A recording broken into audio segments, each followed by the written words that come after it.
ചുരുങ്ങിയ വാക്കിൽ just an average okay പടം എന്ന് മാത്രം പറയാവുന്ന ഒരു സിനിമയെക്കുറിച്ചാണ് നമുക്ക് സംസാരിക്കാനുള്ളത്. ഹലോ ഹായ് നമസ്കാരം. ഭൂത് ബംഗ്ല എന്ന സിനിമ തിയേറ്ററിൽ പോയി കണ്ടു. അത് കഴിഞ്ഞിട്ട് ഞാൻ അർദ്ധരാത്രി കാറിലിരുന്ന് ഷൂട്ട് ചെയ്യുന്ന വീഡിയോ ആണിത്.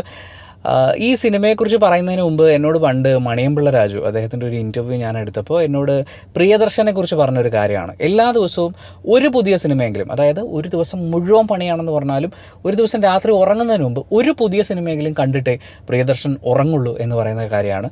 ഞാനും അത് വിശ്വസിച്ചിട്ടുണ്ടായിരുന്നു. ഞാനും അങ്ങനെയൊക്കെ ആവണം എന്നൊക്കെ ആഗ്രഹിച്ചിട്ടുണ്ടായിരുന്നു. പക്ഷേ ഇന്നിപ്പോൾ ഭൂത് ബംഗ്ല കഴിഞ്ഞ് പുറത്തേക്ക് ഇറങ്ങുന്ന സമയത്ത് എനിക്ക് തോന്നുന്നത് പ്രിയദർശനെക്കുറിച്ച് മണിയമ്പിള്ള രാജു നുണ പറഞ്ഞതാണോ എന്നാണ്. കാരണം എത്രയോ വർഷങ്ങൾ പഴക്കമുള്ള പ്രിയദർശൻ സിനിമകളുടെ ഒരു ആവർത്തനം കണ്ടു എന്ന് പറയുന്ന പോലത്തെ ഒരു ഫീലാണ് എനിക്ക് ഭൂത് ബംഗ്ല കണ്ടപ്പോൾ ഉണ്ടായിട്ടുള്ളത്. ഈ സിനിമ സംവിധാനം ചെയ്തിട്ടുള്ളത് പ്രിയദർശനാണ്. അക്ഷയ് കുമാർ, പരേഷ് റാവൽ, രാജ്പാൽ യാദവ്, തബു, വാമിക ഗബ്ബി, ജിഷു സെൻഗുപ്ത, മിഥില പൽക്കർ തുടങ്ങിയിട്ടുള്ള ഒരു വലിയ താരനിരയുമായിട്ട് വരുന്ന സിനിമയാണ്. പ്രിയദർശനാണ് സംവിധാനം ചെയ്തിട്ടുള്ളത്. അക്ഷയ് കുമാറൊക്കെ ചേർന്നാണ് ഇത് പ്രൊഡ്യൂസ് ചെയ്തിട്ടുള്ളത്. ദിവാകർ മണിയാണ് ഇതിൻ്റെ DOP. സ്റ്റോറി ബൈ ആകാശ് കൗശികാണ്. Screen play by Priyadarshan, Roshan Shankar, Abhilash Nair. Dialogues Rohan ശങ്കറാണ്. മ്യൂസിക് പ്രീതമാണ് ചെയ്തിട്ടുള്ളത്. Editor Ayyappan Nair MS.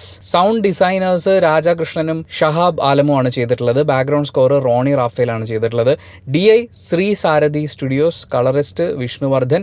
നമുക്ക് ഓരോരോ കാര്യങ്ങളായിട്ട് പറയാം. സിനിമ തുടങ്ങുന്ന സമയത്ത് ഇതിൻ്റെ ടൈറ്റിൽ ഭൂത് ബംഗ്ല എന്ന് എഴുതി കാണിക്കുമ്പോഴേ എനിക്ക് വൻ ലോ ബഡ്ജറ്റ് പടമാണോ എന്ന് തോന്നിപ്പോയി. കാര്യം അത്രയും ഒരു ലോ ബഡ്ജറ്റ് ഫീൽ ഉണ്ടായിരുന്നു. സിനിമയിലുടനീളം ഇതിൻ്റെ സെറ്റ് അങ്ങനത്തെ കാര്യങ്ങളൊക്കെ ഉണ്ടല്ലോ, അവിടെയൊക്കെയും എനിക്ക് ഈ പറയുന്ന ഇത് നമുക്ക് മനസ്സിലാവും സെറ്റ് ഇട്ടതാണ്, ഇത് VFX ചെയ്തിട്ടുള്ളതാണ് എന്ന് എടുത്ത് മനസ്സിലാവുന്നത് പോലെ ഒരു വൻ ലോ ബഡ്ജറ്റ് പടത്തിൻ്റെ ഒരു ഫീൽ ത്രൂ ഔട്ട് ഉണ്ടായിരുന്നു. അക്ഷയ് കുമാർ സർപ്രൈസിംഗ്ലി ഇതിനകത്ത് വെറുപ്പിച്ചിട്ടില്ല എന്ന് പറയുന്നൊരു പ്രത്യേകത അത് പ്രിയദർശനെ പോലൊരു സംവിധായകൻ്റെ കയ്യിൽ കിട്ടിയതുകൊണ്ടായിരിക്കും. പിന്നെ ഇതിലെ പ്രേത കഥയും കാര്യങ്ങളൊക്കെ ചുരുളഴിഞ്ഞൊക്കെ വരുമ്പോഴേ സാധാരണ ഇവരുടെ ഒരു ബോളിവുഡിൽ നിന്ന് വരുന്ന സ്ഥിരം പ്രേതകഥ യൂണിവേഴ്സ് പരിപാടികളുണ്ടല്ലോ, അതിൽ നിന്നൊക്കെ കുറച്ചൊരു ഡിഫറൻസ് ഫീൽ ചെയ്യാനുണ്ടായിരുന്നു. ഞാൻ സത്യം പറഞ്ഞു കഴിഞ്ഞാൽ പടം കഴിഞ്ഞ് ഇറങ്ങിക്കഴിഞ്ഞാൽ ഒരു റോസ്റ്റ് സ്വഭാവമുള്ള വീഡിയോ ചെയ്യേണ്ടി വരുമെന്നാണ് സത്യം പറഞ്ഞാൽ വിചാരിച്ചത്. പക്ഷേ ആ ഒരു ലെവലിലേക്ക് എത്തിയിട്ടില്ലെന്നാണ് എനിക്ക് തോന്നിയത്. കാരണം ഇത് ആരെയാണോ ഇവർ ടാർഗറ്റ് ചെയ്തിട്ടുള്ളത്, ഇപ്പോൾ നോർത്തിലൊക്കെയുള്ള ഹിന്ദി മാതൃഭാഷയായിട്ടുള്ള ആളുകൾക്ക് അവർക്ക് തിയേറ്ററിൽ ഫാമിലി ആയിട്ട് വരുന്ന സമയത്ത് ചിരിക്കാനും പോപ്കോൺ കഴിക്കാനുമായിട്ടുള്ളൊരു സിനിമ എന്നുള്ളൊരു ലെവലിൽ നോക്കുമ്പോൾ അത് അതിൻ്റെ ജോലി ചെയ്തിട്ടുണ്ട്. പക്ഷേ ആസ് എ മലയാളി നമ്മൾ ഈ സിനിമ കാണുന്ന സമയത്ത് നിങ്ങൾ ദുബായ് പോയിട്ടുണ്ടോ? ഇല്ല. അപ്പോൾ ദുബായ് ഇല്ലേ എന്ന് ചോദിക്കുന്ന ആ കോമഡി, മോളിൽ പണിയെടുത്തുകൊണ്ടിരിക്കുന്നവൻ്റെ കയ്യിൽ നിന്ന് ചുറ്റിക താഴെ വീണ് താഴെ നിൽക്കുന്നവൻ്റെ ബോധം പോകുന്ന കോമഡി, താക്കോൽ അവിടെ വെച്ചിട്ടുണ്ട്, താക്കോൽ അവിടെ ഉണ്ട്, കൊച്ചിൻ ഹനീഫ, ജഗദീഷ്, ആ ഒരു സീക്വൻസ് ഒക്കെ ഉണ്ടല്ലോ, അതിനോട് വളരെ സിമിലർ ആയിട്ടുള്ള കുറേ കോമഡി രംഗങ്ങൾ ഈ സിനിമയിൽ അവിടെ ഇവിടെ ആയിട്ടുണ്ട്.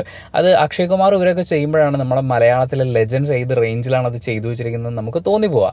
എന്തായാലും സിനിമ UA 16+ ആണ്. ഫസ്റ്റ് ഹാഫിൽ അത്യാവശ്യം ഹ്യൂമർ പരിപാടികൾ, ഞാൻ ഈ പറഞ്ഞ ലെവലിലുള്ള ഹ്യൂമറൊക്കെയാണ്. തിയേറ്ററിലെ ആളുകൾ ചിരിക്കുന്നുണ്ടായിരുന്നു. എന്നെ സംബന്ധിച്ച് എന്താണ് ഇത്, എത്ര പഴയ കോമഡികളാണ് ഈ കാണിച്ചുകൊണ്ടിരിക്കുന്നത് എന്ന് പറയുന്ന പോലത്തെ ഒരു ഫീൽ ഉണ്ടായിരുന്നു. താഴെ വീണ് കിടക്കുന്ന ഒരാൾ എണീറ്റ് നിൽക്കുന്ന ഒരാളിൽ പിടിച്ച് കയറാൻ നോക്കുമ്പോൾ അയാളുടെ പാൻറ് ഊരി പോകുന്നത് പോലത്തെ മനോഹരമായിട്ടുള്ള കുറച്ച് കോമഡികൾ ഉണ്ടായിരുന്നു. ഇതിൻ്റെ കഥ എന്ന് പറയുന്നത് ഭയങ്കര രസമാണ്. മംഗൽപൂർ എന്ന് പറയുന്ന ഒരു ഗ്രാമം അങ്ങനെ ഒരു സ്ഥലം, അവിടെ ഒരു വലിയ കൊട്ടാരമൊക്കെ ഉണ്ട്. അറിയാമല്ലോ, പ്രേത സിനിമയാകുമ്പോൾ ഒരു കൊട്ടാരത്തിൽ നിന്ന് തന്നെ പ്രേതം വേണം.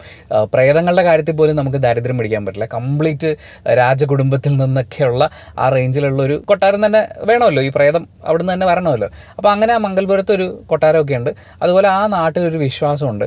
വധുസൂർ എന്ന് പറയുന്നൊരു പ്രേതമുണ്ട്, മെയിൽ പ്രേതമാണ്. ഇദ്ദേഹത്തിൻ്റെ ഒരു പ്രത്യേകത, നമ്മൾ എന്നെ ഒരു പെണ്ണ് പറ്റിച്ചു അതുകൊണ്ട് ലോകത്തിലുള്ള എല്ലാ പെണ്ണുങ്ങളും ശരിയല്ല എന്ന് പറയുന്ന ചില ആളുകളില്ലേ, ഏതാണ്ട് അതിനോട് സിമിലർ ആയിട്ടുള്ളൊരു സ്വഭാവമുള്ളൊരു പ്രത്യേകതരം പ്രേതമാണിത്. കാരണം ഇദ്ദേഹത്തിന് കല്യാണത്തിന് തൊട്ട് മുമ്പ് നവവധുവായിട്ട് ഒരുങ്ങി നിന്ന പെണ്ണാണ് പുള്ളിയെ പറ്റിച്ച് ഭൂതമാക്കി മാറ്റിയത്, അല്ലെങ്കിൽ അയാളെ പെട്ടിയിലാക്കിയത്. അതിനോടുള്ള കലിപ്പിൻ്റെ പുറത്ത് നവവധുവായിട്ട് ഒരുങ്ങി വരുന്ന പെണ്ണുങ്ങളെ തട്ടിക്കൊണ്ടു പോവുക, അവിടെ പ്രശ്നങ്ങൾ ഉണ്ടാക്കുക, ആളുകളെയൊക്കെ കൊല്ലുക, ഇതാണ് ഇദ്ദേഹത്തിൻ്റെ ഒരു രീതി എന്ന് പറയുന്നത്. അപ്പോൾ മംഗൽപൂരിലേക്ക് വരുന്ന നവവധു കൊല്ലപ്പെടും എന്നുള്ളതാണ് അവിടുത്തെ വിശ്വാസം. അങ്ങോട്ടേക്ക് സ്വന്തം പെങ്ങളുടെ കല്യാണം നടത്താൻ വേണ്ടിയിട്ട് വരുവാണ് അക്ഷയ് കുമാർ. അക്ഷയ് കുമാറിൻ്റെ പറഞ്ഞു വരുമ്പം ഇങ്ങനത്തെ സിനിമയിലൊക്കെയുള്ള സ്ഥിരം പരിപാടി, അങ്ങേരുടെ അപ്പൂപ്പൻ്റെ വകയാണ് ഈ കൊട്ടാരം എന്ന് പറഞ്ഞിട്ടാണ് പുള്ളി അങ്ങോട്ട് ചെല്ലുന്നത്. എന്തായാലും കല്യാണം നടത്താൻ വേണ്ടിയിട്ട് ശ്രമിക്കുന്നു. അങ്ങോട്ടേക്ക് വന്നു കയറുന്ന ആളുകൾ ചാറാ പാറ കോമഡി പരിപാടികൾ അങ്ങനെ പോയി. അവസാനം എന്താണ് ഈ വധുസൂർ എന്ന് പറയുന്ന പ്രേതം, അതിൻ്റെ കഥ, അതിൻ്റെ ചുരുളഴിഞ്ഞ് വരലുകൾ, പിന്നെ ഇതിനിടയ്ക്ക് വാമിക ഗബ്ബി വരുന്നുണ്ട്, അതിനൊരു സൈഡ് ഒരു സ്റ്റോറിയും കാര്യങ്ങളും കൊടുത്തിട്ടുണ്ട്. നമ്മളെ സംബന്ധിച്ച് കുറച്ച് പ്രഡിക്റ്റബിൾ ആയിട്ടുള്ള സാധനങ്ങളൊക്കെ തന്നെയാണ്. നമ്മൾ ഇതുപോലത്തെ എത്ര സംഭവങ്ങൾ കണ്ടിട്ടുണ്ട് എന്നുള്ളതുകൊണ്ട് നമുക്കിന്ന് ഞാൻ ഉദ്ദേശിക്കുന്നത് ഒരുപാട് സിനിമകൾ കാണുന്ന എല്ലാ ആൾക്കാരെയും ഉദ്ദേശിച്ചിട്ടാണ്. ഹിന്ദി സിനിമകൾ കണ്ട് ശീലമുള്ള അല്ലെങ്കിൽ പ്രേത സിനിമകൾ കണ്ട് ശീലമുള്ളതെന്നല്ല, അത്യാവശ്യം സിനിമകൾ കാണുന്ന ഏതൊരാൾക്കും ഊഹിക്കാവുന്ന പരിപാടികളൊക്കെ തന്നെയുള്ളൂ സിനിമയിൽ.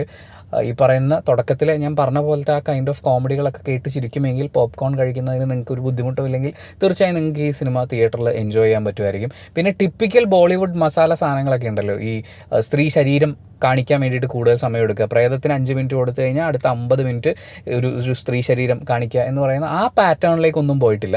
ഇവർക്കൊരു കഥയുണ്ട്, ഒരു കോർ തീമുണ്ട്, അത് ഡീസൻ്റായിട്ട് എക്സിക്യൂട്ട് ചെയ്തിട്ടുണ്ട്. പിന്നെ ഞാൻ ശ്രദ്ധിച്ചൊരു കാര്യം എന്ന് വെച്ചാൽ നമ്മുടെ വെട്ടത്തിലെ നായിക ഇതിനകത്ത് വേലക്കാരിയായിട്ട് വരുന്നുണ്ടായിരുന്നു. പുള്ളിക്കാരി വേലക്കാരിയായിട്ടാണ് തുടങ്ങുന്നതെങ്കിലും പിന്നീട് നമ്മൾ കാണുമ്പോൾ ആ കുടുംബത്തിലെ വൺ ഓഫ് ദി മെമ്പർ എന്നുള്ളൊരു അവസ്ഥയിലേക്ക് ഈ ഡാൻസ് പരിപാടികളൊക്കെ വരുന്ന സമയത്ത് വരുന്നുണ്ട്. ടിപ്പിക്കൽ പ്രിയദർശൻ സാധനം.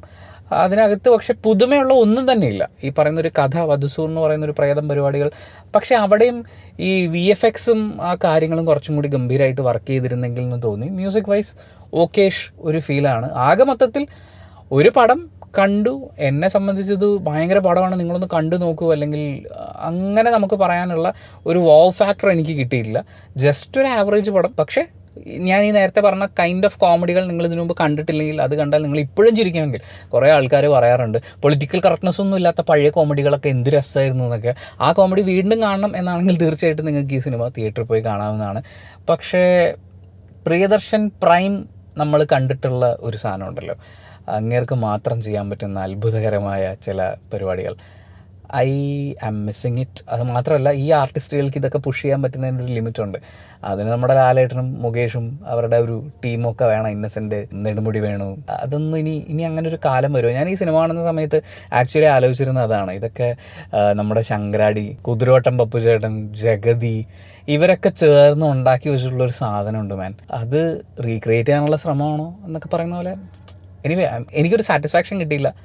ആൻഡ് ഈ സിനിമ പ്രിയദർശൻ സാറിൻ്റെ എന്ന് പറഞ്ഞിട്ട് നമ്മളിരുന്ന് കാണുമ്പോൾ I was missing the legends. And അത്രേ ഉള്ളൂ. Thank you so much for watching this video. ഞാൻ ഈ പറഞ്ഞത് എൻ്റെ പേഴ്സണൽ ഒപ്പീനിയനാണ്. സിനിമ ഓരോരുത്തർക്കും ഡിഫറൻ്റ് ആണ്. ഓരോ സിനിമയും തിയേറ്ററിൽ കണ്ട് വിലയിരുത്തപ്പെടാനുള്ളതാണ്. ഈ സിനിമ നിങ്ങൾ തിയേറ്ററിൽ കണ്ടിട്ടുള്ള ഒരാളാണെങ്കിൽ നിങ്ങളുടെ അഭിപ്രായങ്ങൾ കമൻറ്റ് ബോക്സിൽ രേഖപ്പെടുത്തുക. കമൻറ്റ് ബോക്സും കൂടി വായിച്ചിട്ട് സിനിമയ്ക്ക് പോകണോ വേണ്ടിയോ തീരുമാനം എടുക്കാൻ കാത്തിരിക്കുന്ന കുറേ ആളുകളുണ്ട്. അവർക്കതൊരു വലിയ സഹായമായിരിക്കും. അപ്പോൾ thank you so much. By.